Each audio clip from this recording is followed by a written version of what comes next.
All right, I'm going to try to go through this quickly. So pause if you need to. Write down these questions before we go any further. And here we go. Okay, so this is your study guide.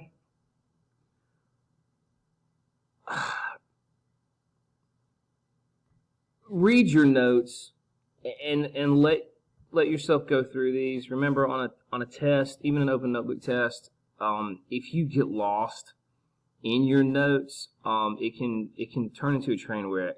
And I don't want you guys to panic, okay? And it's not going to be until like next week after we get Romans 4, but there's going to be a lot of material on it. So just study your notes, use this guide to go through them.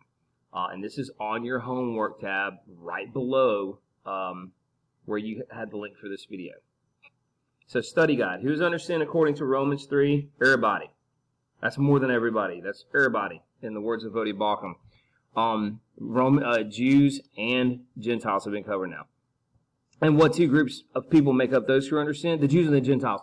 And in biblical speaking, those are the only two groups of people that are that distinguished. Now, it becomes believers and unbelievers, but the Jews and Gentiles kind of fall into that mix. Like they'll mingle a little bit, but like you're either a Jew or you're not.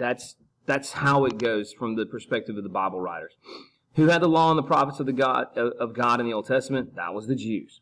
Who has their own law and violates it? That's the Gentiles. That's us. Can the law make you good? No.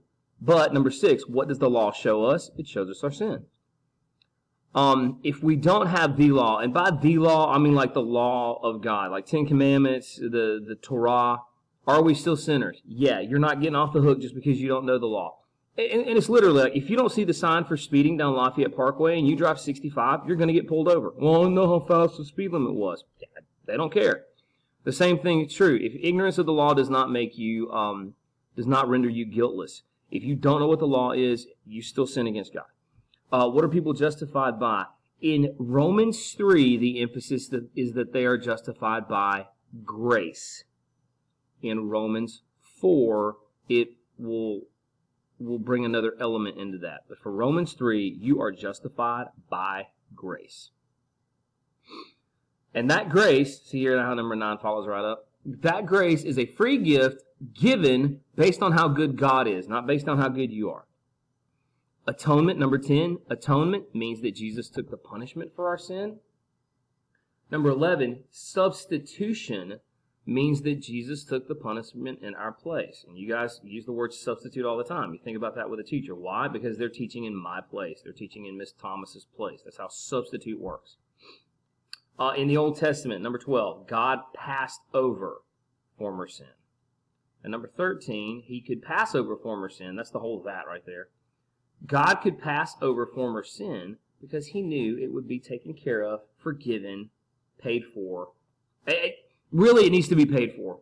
God forgives it because it's going to be paid for on the cross. Okay? So forget that I said forgiven in that case. It's paid for on the cross.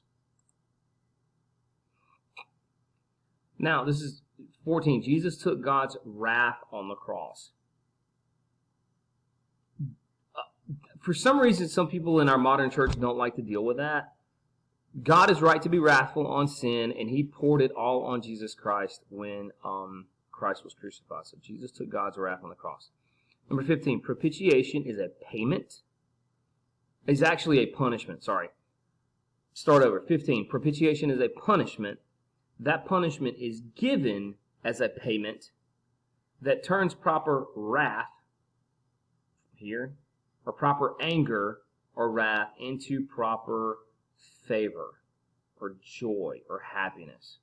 Propitiation is a punishment given as payment that turns proper anger or wrath into proper favor. Jesus satisfies God's desire to punish sin and to forgive sinners. He has to do both. The cross demonstrates God's wrath or justice and God's mercy.